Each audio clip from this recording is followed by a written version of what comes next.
अगर आप किसी भी सर्जरी के लिए प्लान करते हैं, केवल ऑर्थोपेडिक्स या केवल स्पाइन सर्जरी की बात नहीं कर रहा, कोई भी स्पेशलिटी की सर्जरी के लिए प्लान करते हैं या आपको डॉक्टर एडवाइस करते हैं, तो डॉक्टर हमेशा समझाते हैं कि थोड़ा बहुत रिस्क इन्फेक्शन का आपकी सर्जरी में जरूर रहता है। अगर आपने स्पाइन सर्जरी या फिर नी की होल सर्जरी, आर्थ्रोस्कोपी सर्जरी का बोल्ड स्टेप लिया है, तो ये वीडियो आपके लिए है। बहुत इंफॉर्मेटिव वीडियो है। इस वीडियो को एंड तक देखें। आपके सर्जरी के बाद होने वाले इन्फेक्शन को कंट्रोल करने में, को हेल्प करने में, को रिड्यूस करने में ये बहुत हेल्प करेगी।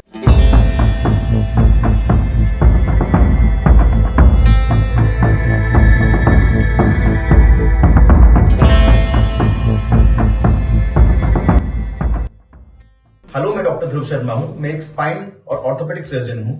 मैं स्पेशलाइज करता हूं एंडोस्कोपिक स्पाइन सर्जरी करने में और नी की होल सर्जरी, जिसको आर्थ्रोस्कोपिक नी सर्जरी बोलते हैं, उसको करने में। इस वीडियो में हम बात करेंगे कि स्पाइन या जॉइंट इन्फेक्शन जो सर्जरी के बाद होते हैं, वो आखिर होते क्यों हैं, कैसे पहचाने कि आपको इन्फेक्शन हुआ है, और ऐसी कौन कौन सी प्रिकॉशन है जो आप खुद ले सकते हैं और कौन कौन सी प्रिकॉशंस आपके सर्जन को लेनी चाहिए ताकि इन्फेक्शन का रिस्क मिनिमम रखा जा सके। तो आखिर ये सर्जिकल इन्फेक्शंस होते क्यों हैं? ये होते हैं माइक्रो ऑर्गेनिजम्स की वजह से, जिसको हम बैक्टीरिया कहते हैं। ये बैक्टीरिया सर्जरी के दौरान आपकी स्किन से या फिर जो इंस्ट्रूमेंट सर्जरी में यूज कर रहे हैं उनसे, या इवन एनवायरमेंट से आपके वूंड तक, जो आपका चीरा है, आपका जो घाव बना है सर्जरी के थ्रू, वहां तक डिपॉजिट हो सकते हैं। वहां पे ये बैक्टीरिया पस प्रोड्यूस कर सकते हैं और इन्फेक्ट कर सकते हैं। ये आपको समझना पड़ेगा कि ये जो बैक्टीरिया है, ये बहुत ही माइक्रो से भी माइक्रो ऑर्गेनिजम्स होते हैं, जो नंगी आंखों से या फिर जो ज्वाइंट्स में हम यूज करते हैं आर्थ्रोस्कोप, उससे या फिर स्पाइन एंडोस्कोप से नहीं दिखते हैं। तो हम केवल प्रिकॉशंस ले सकते हैं कि ये इन्फेक्शन ना हो। हम पूरी तैयारी कर सकते हैं कि इन्फेक्शन ना हो। तो कैसे पहचाना जाए कि सर्जरी के बाद आपको इन्फेक्शन हुआ है, ज्वाइंट सर्जरी या स्पाइन सर्जरी के बाद इन्फेक्शन हुआ है? एक चीज मैं पहले बताना चाहता हूं कि जरूरी नहीं है कि कोई भी इन्फेक्शन सर्जरी के तुरंत बाद प्रेजेंट करे। जनरली कोई भी इन्फेक्शन सर्जरी के जो मिनिमम टाइम होता है प्रेजेंटेशन का, वो होता है 3 दिन। कभी कभी ज्यादा दिन भी लग सकते हैं, कई बार हफ्तों में भी ये प्रेजेंट कर सकता है। तो कैसे बचाने? सबसे इंपॉर्टेंट फर्स्ट पॉइंट जो है वो ये है कि जो इंसिजन है, जहां चीरा लगा है, वो एरिया थोड़ा गर्म रहेगा नॉर्मल स्किन से, वो एरिया थोड़ा रेडिश रहेगा नॉर्मल स्किन से। दूसरा इंपॉर्टेंट जो फाइंडिंग होती है, जिससे आप पता चला सकते हैं कि आपको इन्फेक्शन हुआ, ये है फीवर। अगर आपको सर्जरी के बाद 2-3 दिन बाद फीवर आता है, थोड़ी ठंड लगती है और फीवर कोई और कारण नहीं मिल पाता है, जैसे खांसी या पेट का कोई इन्फेक्शन नहीं मिल पाता है, तो ये साइन होता है कि हो सकता है कि जो सर्जिकल साइट है वो इन्फेक्ट हुई हो। तीसरा और बड़ा क्लियर जो फाइंडिंग होती है वो होती है अगर आपको चीरा लगने की जगह से एक मवाद आती है या पस आता है, तो ये बड़ा क्लियर साइन है कि आपको इन्फेक्शन हुआ है। चौथा इंपॉर्टेंट जो फाइंडिंग होती है वो ये होती है कि सर्जरी के बाद जो दर्द कम होना चाहिए, अगर सर्जरी के बाद वो दर्द बढ़ गया है, तो हो सकता है कि इन्फेक्शन की वजह से आपको दर्द बढ़ गया है। जैसे कि मैंने बताया था कि माइक्रो ऑर्गेनिजम्स आंखों से नहीं दिखते हैं, हम केवल प्रिकॉशंस लेते हैं। तो सबसे इंपॉर्टेंट पॉइंट जो अब हम बात करेंगे वो ये है कि क्या प्रिकॉशंस आप ले सकते हैं और क्या प्रिकॉशंस आपके सर्जन को लेनी चाहिए ताकि आपको इन्फेक्शन ना हो। क्या प्रिकॉशंस आप ले सकते हैं? नंबर 1, सर्जरी से पहले प्री सर्जरी हाइजीन मेंटेन करना बहुत जरूरी है। मैं हमेशा अपने पेशेंट्स को कहता हूं कि आप सर्जरी से पहली वाली रात, अगर आपकी इलेक्टिव सर्जरी है तो सर्जरी से पहली वाली रात को नहाइए, सर्जरी वाले दिन सुबह सुबह नहाइए, एंटीसेप्टिक सोप से नहाइए, ताकि आपकी स्किन के अंदर जो बैक्टीरियल लोड है वो कम हो सके। पॉइंट 2, अगर आप डायबिटिक हैं तो डायबिटीज एक ऐसी बीमारी है जो सर्जरी के बाद होने वाले इन्फेक्शन के रिस्क को बहुत बढ़ा देती है।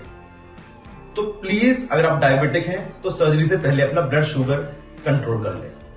प्रिकॉशन 3, अगर आप स्मोकर हैं और आप सर्जरी प्लान कर रहे हैं तो सर्जरी से कम 3 हफ्ते पहले से स्मोकिंग क्विट कर दें। रीजन ये है कि स्मोकिंग आपके जो ब्लड फ्लो है एरिया का, सर्जिकल एरिया का, उसको कम कर देता है और इन्फेक्शन के रेट बढ़ा देता है। प्रिकॉशन 4, अगर आप इलेक्टिव सर्जरी प्लान कर रहे हैं तो अच्छा खाना खाइए, हेल्दी फूड खाइए, प्रोटीन रिच फूड खाइए। सर्जरी से कुछ हफ्ते पहले से ही खाना शुरू कर दीजिए, क्योंकि न्यूट्रिशियस फूड आपकी वुंड हीलिंग में बहुत हेल्प करता है। प्रिकॉशन 5, सर्जरी के बाद जो भी आपका वुंड एरिया है उसको हाइजीनिक रखें, क्लीन रखें, आसपास की स्किन मॉपिंग करते रहें उसकी। जब भी आपके डॉक्टर ने आपको वुंड ड्रेसिंग के लिए बुलाया है तो ड्रेसिंग के लिए जाए या फॉलोअप के लिए जाए। अपने इंसिजन साइट को जहां पे चीरा लगा है उसको उंगलियों से छूना अवॉइड करें। प्रिकॉशन 6, जो भी प्रॉपर कोर्स एंटीबायोटिक का आपके सर्जन ने बताया है उस एंटीबायोटिक का कोर्स को कंप्लीट करें। एंटीबायोटिक्स प्लीज स्किप ना करें। एंटीबायोटिक ही एक ऐसा तरीका है जो इन्फेक्शन को प्रिवेंट भी कर सकता है और इन्फेक्शन थोड़ा बहुत हो गया है तो उसको भी कंट्रोल कर सकता है। Last but not the least, अपने अटेंडेंट्स जो आपके साथ रहते हैं उनको कम से कम रखें। हमारे यहाँ पे ये बहुत ही मतलब अच्छा नहीं है कहने में, लेकिन जब भी सर्जरी होती है तो विजिटर्स की लाइन लग जाती है, बहुत सारे विजिटर्स आते हैं। जितने विजिटर्स मतलब उतना जर्म्स या माइक्रोऑर्गेनिज्म से एक्सपोजर। तो कोशिश करें कि जब तक आपके टांके नहीं कट जाते और डॉक्टर आपको नहीं एडवाइस करते तब तक विजिटर्स कम से कम हो, जो केयर टेकर्स हैं वो आप पे कम से कम हो। अब बात करते हैं कि क्या क्या प्रिकॉशंस आपके सर्जन को लेने चाहिए, या एज ए सर्जन मैं अपने हॉस्पिटल में, नारायण हॉस्पिटल में क्या क्या प्रिकॉशन लेता हूँ। सबसे पहले तो जो भी हाई रिस्क पेशेंट होते हैं, obese patients, diabetic patients, smokers, उनको हम पहले ही आइडेंटिफाई करते हैं और उनको हेल्थ कंडीशन सर्जरी से पहले ही ऑप्टिमाइज कर देते हैं। हम अपने ऑपरेशन थिएटर की condition round the clock optimise रखते हैं। डेली रात में ऑपरेशन थिएटर फ्यूमिगेट होता है। उसे क्या, फ्यूमिगेशन से मतलब क्या है कि फ्यूमिगेशन के अंदर कुछ ऐसी फ्यूम्स निकलती हैं जो एनवायरमेंट के अंदर, एयर के अंदर पाए जाने वाले बैक्टीरिया को कंट्रोल में रखता है। तो हम हर रोज रात को अपना ओटी फ्यूमिगेट करते हैं। वीकली ओटी के कल्चर्स भेजे जाते हैं जिससे ये कंफर्म हो सके कि हाँ ऑपरेशन थिएटर के थ्रू किसी पेशेंट को इन्फेक्शन ना हो। हमारा ऑपरेशन थिएटर एक लैमिनर एयर फ्लो मेंटेन करके रखता है जिससे एयरबोर्न इन्फेक्शंस, मतलब हवा से होने वाले इन्फेक्शन मिनिमम रहते हैं। मैं हमेशा अश्योर्ड रखता हूं कि ऑपरेशन थिएटर के अंदर जो भी स्टाफ है वो ओटी के गाउन, ओटी की ड्रेस पहने, कैप मास्क हमेशा पहन के रखे, जहां रिक्वायर्ड है वहां ग्लव्स पहन के रखे। नेक्स्ट, हम बिल्कुल स्टेराइल सर्जिकल टेक्निक यूज करते हैं। मैं श्योर करता हूं कि सर्जरी से पहले सारे इंस्ट्रूमेंट्स ऑटोक्लेव हो। हमारे पास एक high pressure, high temperature autoclave है। इससे जो इंस्ट्रूमेंट से होने वाला इंफेक्शन है वो प्रिवेंट होता है। मैं अश्योर रखता हूं कि ऑपरेशन थिएटर के अंदर मिनिमम लोग रहें ताकि ह्यूमन से स्प्रेड होने वाले इंफेक्शंस मिनिमम हो। मैं हमेशा कंफर्म करके रखता हूं कि सर्जरी के दौरान जितने भी बार ग्लव्स चेंज करने की रिक्वायरमेंट हो वो सभी लोग अपने ग्लव्स चेंज करें।